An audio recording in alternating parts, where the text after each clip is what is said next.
उम्मीद है दोस्तों आप सब अच्छे होंगे। मेरा नाम है सलमान और आप देख रहे हैं मेरा यूट्यूब चैनल दी सलमान हसन।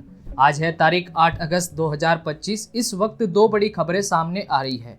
गाजा पर नियंत्रण वाली बात को लेकर खबरें बता रही हैं कि नेतन्याहू की गाजा पर बनाई गई नई रणनीति को मंजूरी दी गई है। इधर खबर यह भी सामने आ रही है कि आईडीएफ और नेतन्याहू की पत्नी के बीच एक कहासुनी हुई है। क्या है पूरा मामला, मैं आपको आसान और सरल भाषा में समझाने की पूरी कोशिश करूंगा। दोनों खबरें अहम है, गुजारिश है कि वीडियो को पूरा जरूर देखें। चैनल पर नए हो तो सब्सक्राइब भी कर ले ताकि आप इंटरनेशनल खबरों को लेकर अपडेटेड रहे।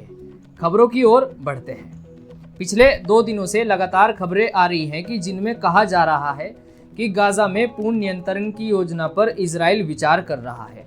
गाजा पर पूरी तरह नजर रखने वाली बात को लेकर चर्चा तेज हो गई। रिपोर्ट के आधार पर बात करें तो गाजा में पूरी तरह कब्जे वाली योजना को लेकर आईडीएफ चीफ असहमत नजर आ रहे हैं। इस योजना को लेकर आईडीएफ का कहना है कि अगर ऐसा होता है तो सेना पर दबाव बढ़ सकता है। मैंने पिछली रिपोर्ट में भी आपको बताया था कि आईडीएफ चीफ को लेकर प्रधानमंत्री नेतन्याहू के बेटे ने भी एक बयान सोशल मीडिया पर साझा किया था। पूरी खबर चैनल पर है, आप वहां जाकर देख सकते हैं। लेकिन अब खबरें बता रही हैं कि नेतन्याहू की पत्नी ने ये खुलासा किया है कि मैंने अपने पति यानी प्रधानमंत्री नेतन्याहू से कहा था कि आईडीएफ चीफ ऑफ स्टाफ जमीर को मत बनाओ।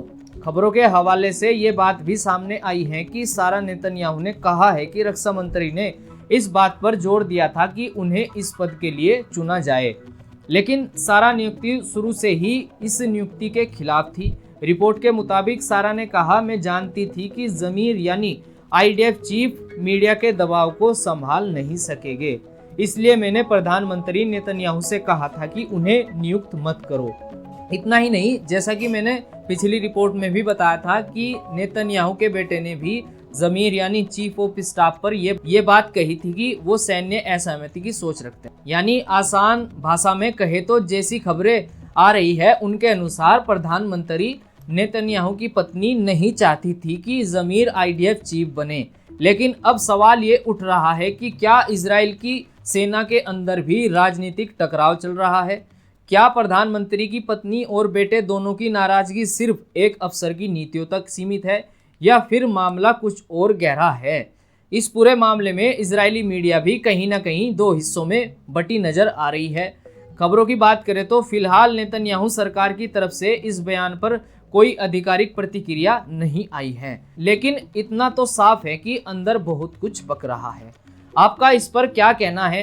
क्या जमीर की नियुक्ति एक राजनीतिक भूल हो सकती है? कमेंट्स में अपनी राय जरूर दें। अब बढ़ते हैं दूसरी खबर की ओर। एक तरफ आईडीएफ और नेतन्याहू के बीच टकराव की खबरें लगातार सामने आ रही है। टकराव वही गाजा पर बनाई गई नई योजना को लेकर हो रहा है। आईडीएफ गाजा पर पूर्ण कब्जे वाली बात से असहमत लग रहे हैं। चीफ का कहना है कि इस योजना से फौजी दबाव बढ़ सकता है, लेकिन अब जो खबरें सामने आई है वह बेहद अहम है। इजरायली प्रधानमंत्री की गाजा सिटी पर नियंत्रण यानी कब्जे वाली योजना को मंजूरी मिल चुकी है। रिपोर्ट कहती है कि इजरायली सिक्योरिटी कैबिनेट ने एक बड़ा फैसला लिया जिसमें प्रधानमंत्री बेंजामिन नेतन्याहू की उस योजना को मंजूरी दी गई जिसमें गाजा सिटी पर पूरी तरह से कब्जा करने की बात की गई है। इस बात की घोषणा प्रधानमंत्री कार्यालय ने की है और ये फैसला उन चेतावनियों के बावजूद लिया गया जो आईडीएफ पहले ही दे चुकी थी।